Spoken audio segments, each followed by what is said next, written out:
and I'm not preaching. You'll be glad to hear.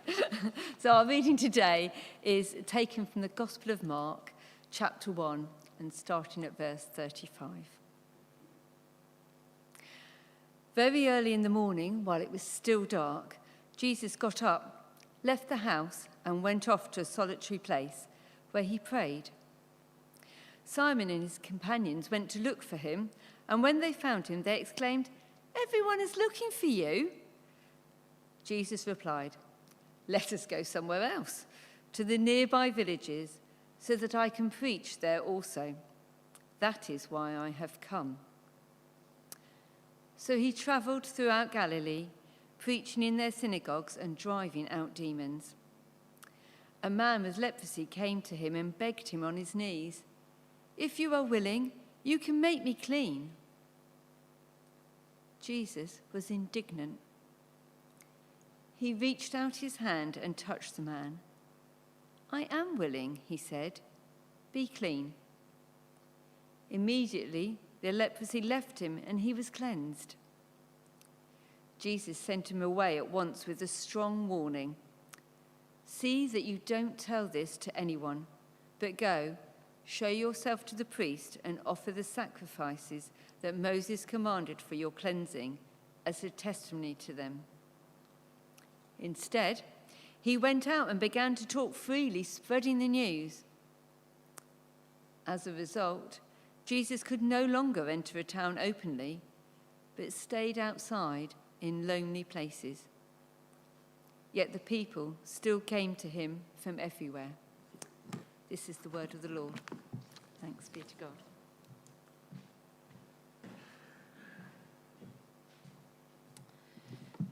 Thanks, Jeanette.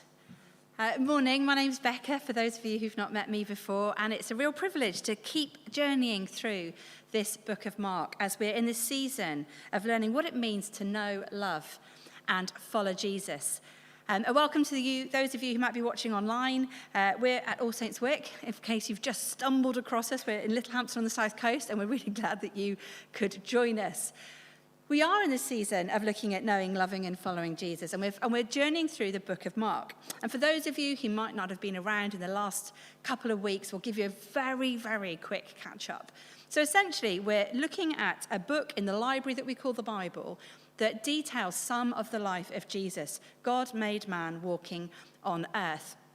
And the story began with this kind of big Jesus entering the scene, aged about 30, getting baptized. And Mark, the author of this book, being very clear, this isn't just a man. This is the Son of God. This is God, the Messiah, walking on earth as a man. And then the story continues. And Jesus calls and invites people to follow him, and he kind of gathers around this group of men who come as his disciples. And he begins to go out and do incredible things as he meets people with pressing needs, and he heals them, and he does miracles. And as we were just praying that prayer, the collect, and it talked about God revealed his power in Jesus as he did signs and wonders. And that really is where we pick up the story, is Jesus is gathering momentum. And people are beginning to hear the story, and they're clamoring to get to know him. They're clamoring to come along, actually less to get to know him, but to come along with their ailments and their worries and to ask him to fix them. But as we read this story, it's really important to remember that actually the Bible is here to help us to get to know God. That's its primary purpose. And we can come along and do character studies and take moral lessons from what we read. But fundamentally, every time we pick up the Bible, every time we look at a passage, the first question in our head can be, what does this teach me about who God is? What can I learn about him today? And today, as we look through this session, we're going to be looking at Jesus, because Jesus, as Mark has already told us, is God made man. So as we look at Jesus, we get a glimpse into who God is. And what we discover in this passage is what Jesus' priorities were when he was walking on earth. What mattered to him most? So if we can learn that, then we can learn, well, what matters to God most? And then we can think about what that might mean for us. So I think that these 10 verses that we're looking at this morning tell us that what Jesus wants more than anything else is to know God, and for us to know God, for people to know God. And I'm just going to kind of track us through that, because this story starts with Jesus suddenly becoming popular, suddenly becoming really a little bit famous in that small part of the world that he was walking around in. And we discover that actually his response to that on this next day is that very early in the morning, while it was still dark, he got up, left the house, and went off to a solitary place to pray. And that tells us something about Jesus. It tells us that actually something that really mattered to him was time alone with his Father.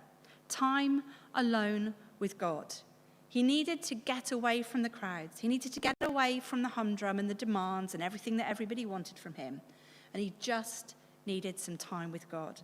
And a couple of weeks ago, we looked at the part of the story where Jesus got baptized. And there's this incredible moment when it says the heavens opened and God spoke and said, "This is my son in whom I'm well pleased." And it's this extraordinary moment that when we look at it, it's this beautiful father and son moment. It's this beautiful moment when Jesus gets reminded who he is. And out of that, he's able to go on and do everything. And I wonder if actually this moment in the morning when he goes off to a solitary place, it's to just rest a while in God's presence. It's to rest a while and remember again who his Father is, who he is. And so that out of that remembering, out of that refreshing, actually he's able to go and face the crowds again. He's able to go and do the thing that he's there to do. Because that moment matters. And it really matters. As we go through the Bible, we realize, and as you read through the 4 books in particular that detail the life of Jesus, again and again and again, you'll notice, if you look for it, that Jesus goes off up a mountain, or he goes out on a boat into the middle of a lake to get away from people, but to spend time with God. Being in God's presence really matters to God. And it matters actually for us too. It's one of those things. There was a song that I used to love. I was going to play it to you and I realized it would take too much time and be weird. But there's a group that I quite used to enjoy when I was a bit younger called The Lads, Christian band. And they sang some quirky songs, but this one song was God talking to the listeners really. But the whole song was called Favourite Time of Day. And as you listen to the lyrics, you realize that this was God saying his favourite time of day was when we stop and take a moment to speak to him. So I think I've got the lyrics popping up. Yeah, every time you talk to me, that's my favourite time of day. And then within this song, that was the words of God speaking to you and to I. And I don't often know if we think about it like that. I think we think, we ought to be good and we ought to read our Bible every day. And I must remember to pray. It's part of my Christian duty to do these things. But what if it's God's favourite time of day? When we stop and we say hello and we choose to just linger a little while with him, to hang out, to tell him what's on our heart, to listen to what's on his. Isn't that an extraordinary thought that it could be God's favourite time of day when we knock on the door, metaphorically, and pop in for a cup of tea, metaphorically still. But do you mind? What an extraordinary thing. It's something that's meant a lot to me as I've thought about that and encouraged me actually to spend more time alone with God as we go on. And of course, the next thing that we read in the story, though, is that Simon turns up and the disciples are going, "What are you doing out here? This isn't where the action is. There's loads of people. And they're coming with all their ailments and all their things, and they want you to come. And Jesus, it's time for you to come do your signs and wonders. Come on, let's get cracking." Because they don't really understand yet. In fact, as we go through the story, we'll realize it takes them a really, really long time to understand who God is, who Jesus is, and what their part is in the story. But they want Jesus to get going because they're so enthralled by the things he's been doing and they want him to do more. They want more people to be part of this story. And I think sometimes that's how we come to Jesus. All of these people desperately wanted to see Jesus, but it was less to hang out with him, it was less to spend time in his presence, and more to get a quick fix. And I think sometimes that's how we come to God, because the God that we think that we need is a little bit more like a genie in a lamp or a fairy godmother. Somebody who can come and wave a magic wand and grant us 3 wishes. And we come and we've got our problems and we're worried about our kids and we're worried about our job and we're worried about our health and we're worried about a whole bunch of things. And we come to God and we just list them off. And we're like, come on, it's time for those signs and wonders. What are you doing out here? What's going on? And Jesus' response is amazing. And it reveals another one of his priorities. You see, the first priority was spending his time with God, being in his presence. And then he reveals that his second priority actually is preaching, which sounds a bit odd to our ears, because actually preaching is probably not our favourite part of the week. It's not the thing that we sit there and go, let's put this at the top of the timetable and make sure that it happens a lot.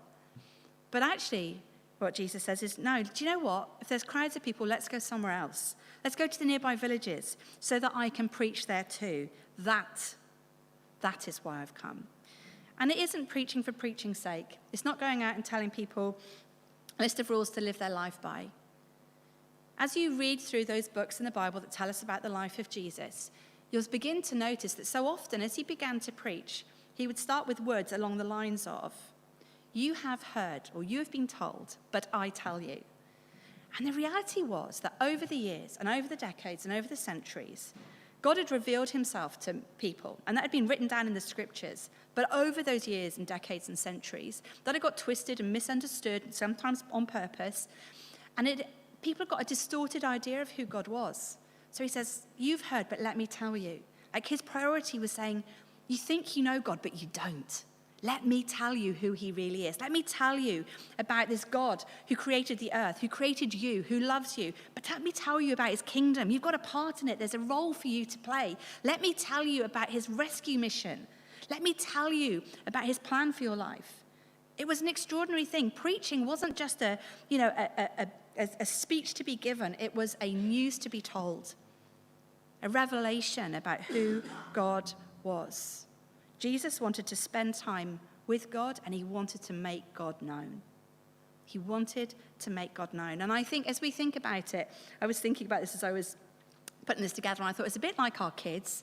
Any of us who've had teenagers, and sorry if you've got kids who aren't teenagers yet, this is going to be tough. There comes a point when all they come to you with is requests for money, requests for a lift, or when something has gone really wrong. And they turn up. And as parents, you love them. You give out the money sometimes. You give the lifts sometimes. And you try and deal with the problems, which really annoyingly and nearly always come out about midnight is when they tell you about them. But actually, what God wants from us is to move from those things, which might matter, to just wanting to spend time with him, just wanting to know him. And there's this glorious thing as parents when you get the other side of that. And your kids start to become your friends in a different way. They start to get to know you. They quite like hanging out with you. And of course, we all know relationships where we don't see that happens because those kids never really grow up and mature in that relationship. And what God wants for us more than anything is to move from a relationship which is about the lift and the money and the problems to a relationship which is about spending time with, getting to know, really understanding and enjoying his company. It's an extraordinary thing. But of course, God does care about the lifts and the finance and the problems and the health and the other myriad number of things that keep us awake in the middle of the night. And we read that in the next bit of the story as the leper comes along and asks this question, if you're willing, would you heal me? And it's really interesting, actually, because as we look at Jesus' reply, how we had it read to us, it says that Jesus was indignant. And now discovering that actually God's priorities are spending time with him and learning more about him, it might be easy to interpret this as, well, you mustn't go and ask him for help. But actually, if we go back to the Greek, and now please hear me, I'm not a Greek scholar. I don't even really know how to say the word that I'm about to tell you. I'm just going to have a go, say it confidently and hope it works. If you actually go back to the Greek, the word that's been translated indignant in the translation that we heard is actually this word, I can't even say it, splanchnisomai. Let's go with that, okay? And what it means is something deep in your gut. There's this deep gut feeling that actually might be better translated as compassion. Jesus saw this man, heard his problems, knew what he needed, and he felt compassion for him. So if he was indignant in any shape and form, it wasn't that this man had dared to ask him for healing. It was that this man might think that he was not willing. Of course I'm willing, Jesus says. And he reaches out his hand and he heals him. Jesus cares. God cares. He has compassion. He does care about what our kids are going through at the moment. He does care about the thing that's happening at work. He does care about our health. He does care about our fears, our anxieties. He cares. He has compassion. And he wants to step in and to make a difference. He does. It matters to him greatly. And then we discover something quite extraordinary about Jesus that comes next. When he tells this leper to go away, do all the things that will make him clean in society, and so that society will re-accept him back in. And he says, don't tell anybody about this. Now, given that we know about the crowds that are following, we can understand that. It kind of makes sense, doesn't it, on one hand to go, do you know, if he's already a little bit sick of everyone clamoring after him with everything that they want done now, you can understand him saying, don't tell anyone. But actually, if you stop and you really think about the significance of it, it's extraordinary. So we prayed that prayer about God revealed his power in signs and wonders, and he did. But actually, that wasn't his first priority. Jesus, God, didn't want people to only know that he's God of cosmic power, Lord of lords, King of kings, who can do anything and snap his fingers and, let you walk again or hear again or see again. Because actually that's quite a powerful, mighty, frightening God. A God that actually is quite hard to have a normal, healthy relationship with because you're always like this. And we know from other parts of the Bible that really the wonderful thing about Jesus being born in a stable, God being made man, is that God put aside the mighty. He put aside the power and the glory, and he came to be known as a human, one like us. And I think that is a little bit of what's behind this as well. Don't tell anybody. Don't tell anybody. I did this because I had compassion on you. But actually the most important thing about me isn't my power. I want to meet you on a level where you can understand me, and you can know me, and you can sit with me without fear. It's an extraordinary thing. We live in a world where abuse of power is everywhere around us, and people love to hold on to power and hold it over one another. And Jesus doesn't. Don't tell anyone. I don't need to know about this. Let them just come and meet me and get to know me and know my Father in heaven.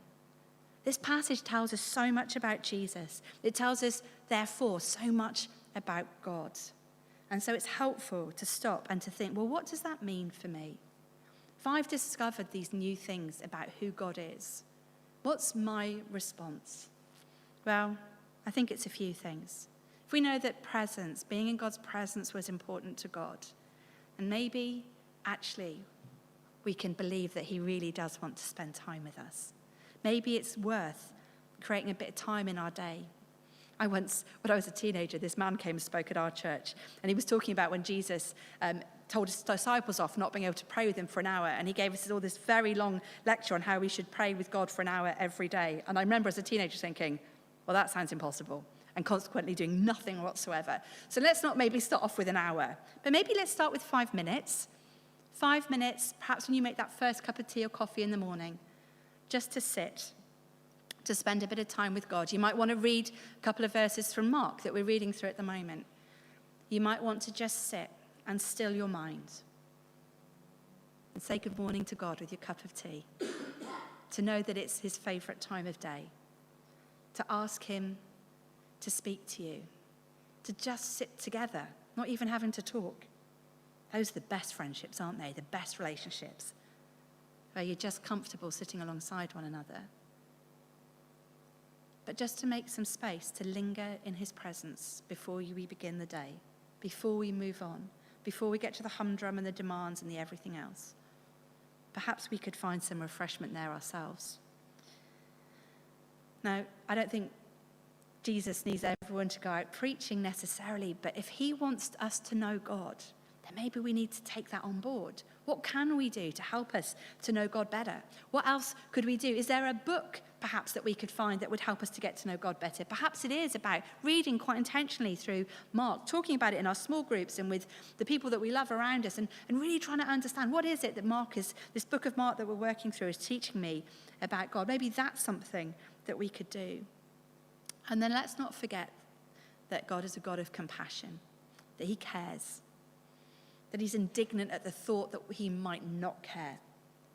Let's not be afraid in those moments to share our hearts with God, our fears, our worries, our hopes, our dreams, and to bring them before him and to know that he cares, to ask him to step in, to be part of our lives in the midst of it. God's an extraordinary God.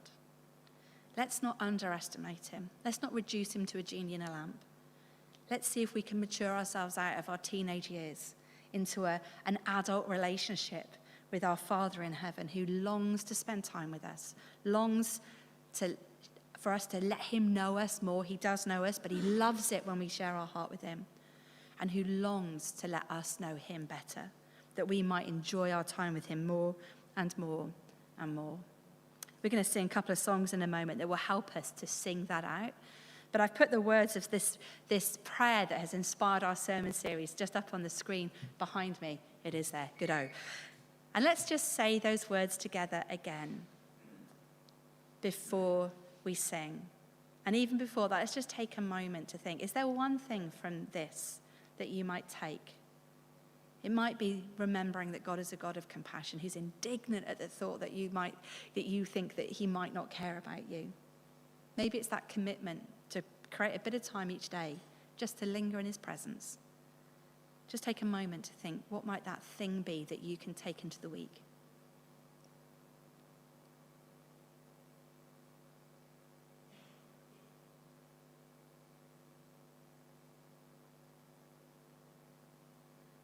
And then let's pray these words together. Oh, most merciful Redeemer, friend and brother, may I know you more clearly, love you more dearly, and follow you more nearly, day by day. Amen.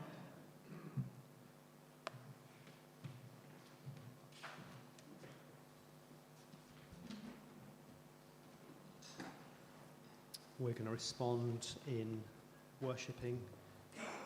We're going to spend some time with God through song. We've got a couple of songs. Feel free to stand or sit as you feel comfortable as we sing these together.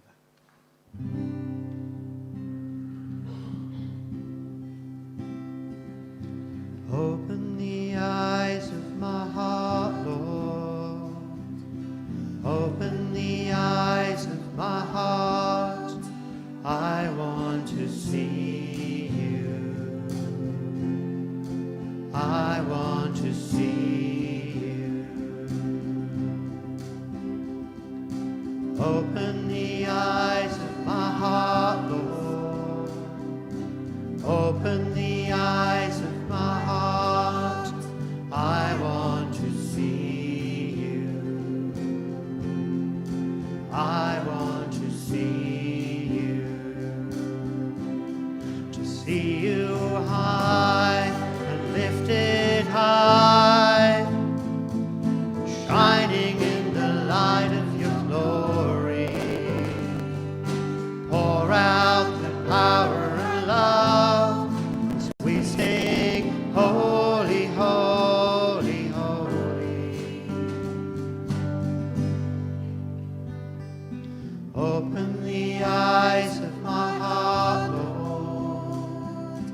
Open the eyes of my heart. I want to see you.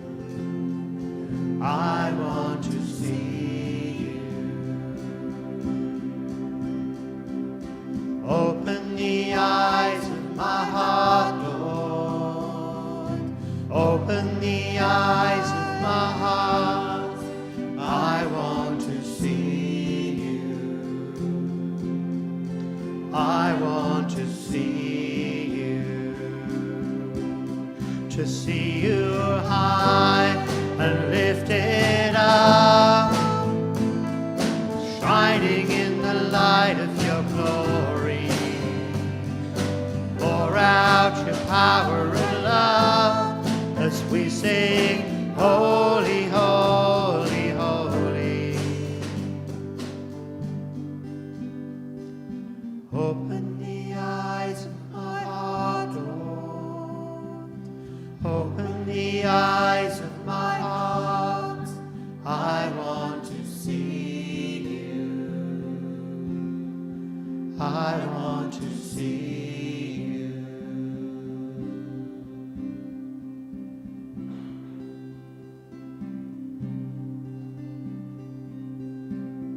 show yourself to us, Lord.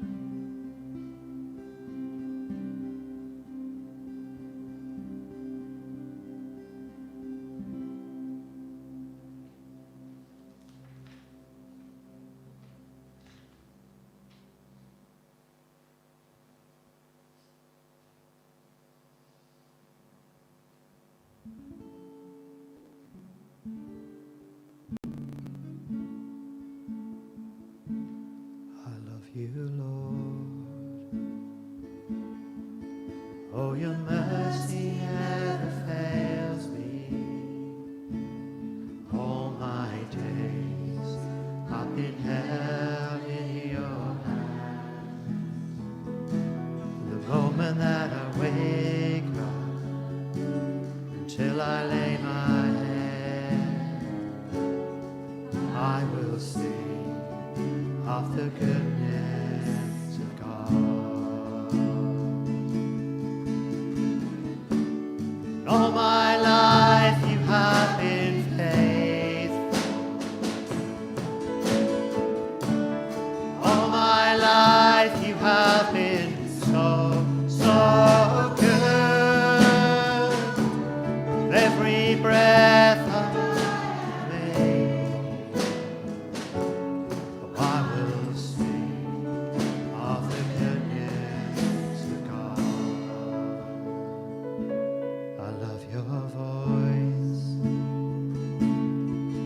have led me through the fire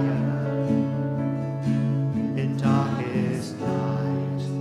You are close like no other. I've known you as a father, I've known you as a friend. I have lived in the goodness of God.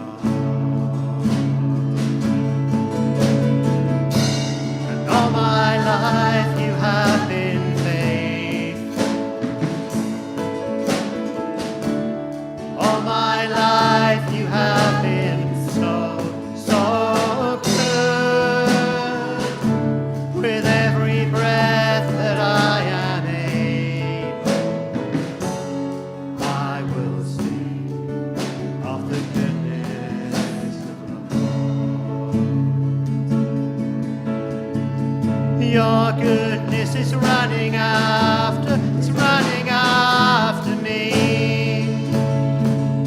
Your goodness is running after, it's running after me. With my life laid down, I'm surrendered now. I give you everything. Your goodness is running after, it's running after me.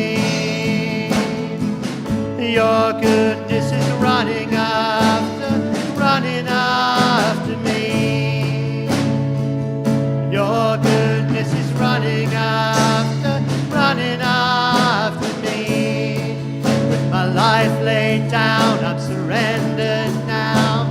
I give you everything. Your goodness is running after me. All my life you have been faithful. All my life you have been so, so good. With every breath that I am able, I will sing of the goodness of God.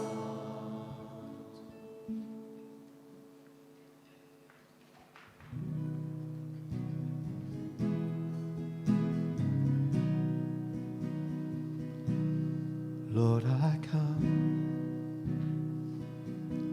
I confess, bowing here, I find my rest, and without you, I fall apart.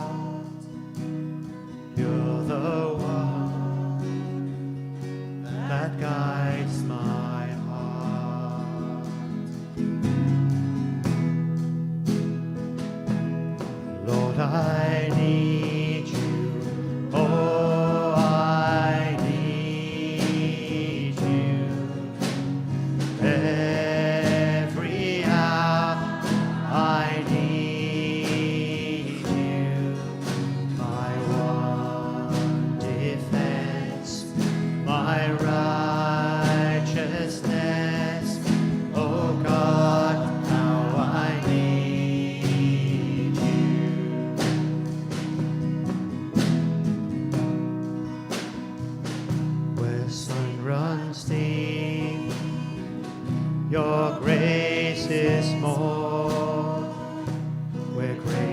is found is where you are, and where we are, Lord, I am free.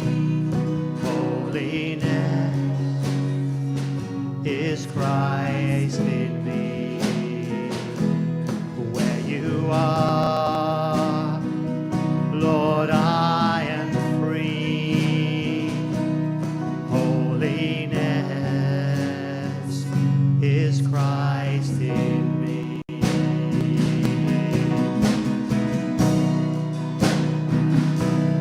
Lord, I need you.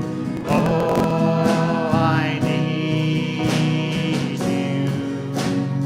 Every hour I need you. My one defense, my righteousness. Oh God, how I need you. Lord, I need you. Oh, I need you. Every hour I need you. My one defense, my righteousness. Oh God, how I need you. Lord, I need you. Lord, I need you. Oh, I need you. Every hour I need you. My one defense, my righteousness. Oh God, how I need you.